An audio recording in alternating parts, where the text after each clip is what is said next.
During the first few years as a journalist, I spent a lot of time trying to figure out how, if I could do my job and be who I knew myself to be. I honestly wasn't sure I could transition at work. I didn't think I'd get fired. I just didn't know if it would be possible to do my job, how I imagined a journalist to be, sort of in the background. But I knew I needed to try. Whatever life had in store for me, I knew I had to be my full, authentic self. So, in May of 2003, 22 years ago, I sent an email to my dozens of coworkers at CNET, and then a week or so later, I sent an email to hundreds of sources, introduced myself, reintroduced myself, my new name, pronoun, and I held my breath, and I waited. But I didn't have to wait long, because very quickly I got amazing letters of support back. Now, transitioning did mean putting myself out there in almost every interaction. And I'm not going to say it was easy. It was not for the faint of heart. It was exhausting. My heart would rise and fall with each name and pronoun, hoping they'd get it right, crushed when they didn't. And at first, it was pretty exhausting. But over time, it got easier. I really didn't spend that much time after the first couple of years talking about being trans. I didn't even spend that much time thinking about being trans. And for a long time, that's all I really wanted. I really, really loved when I got to go on the radio or on TV and be audibly and visibly trans, but on there not for being trans, but as an expert in my field. And I thought, this is great. That's what I want for my career.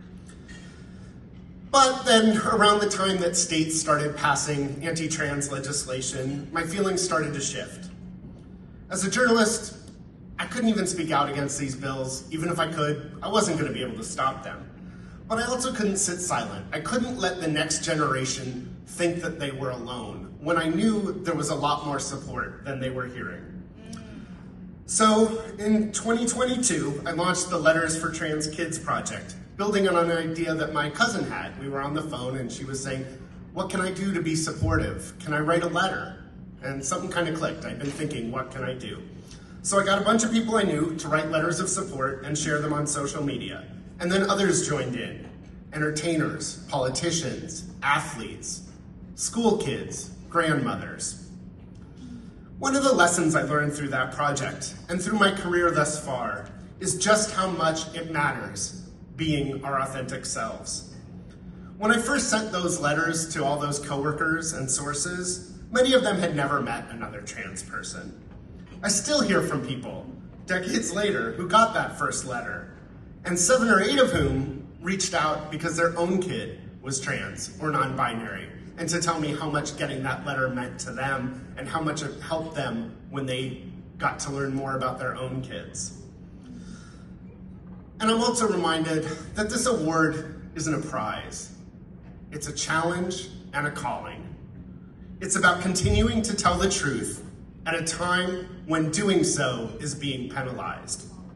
It's about being our full selves when the law no longer treats us as equals. I'm trying my best. It's hard. I'm trying to exist and do my job and keep my family safe, and so is everyone I know in my community. And I have it much, much easier than most of my trans and non-binary siblings. We really need everyone who isn't in our community to understand just how hard it's become to simply live our lives. So it is on behalf of my beloved, brave, fierce, and weary trans and non-binary siblings, young and old, that I accept this award. I want to thank HRC for honoring me along with these amazing 2 journalists. I want to thank my past colleagues for putting up with me, and my current ones at Axios. I'm so proud to work with you every day. To my parents, my friends, and my family, thank you for allowing me to do what I do and be who I am. And again, to my trans and non-binary siblings, I couldn't be prouder to stand with you and for you every day. Thank you.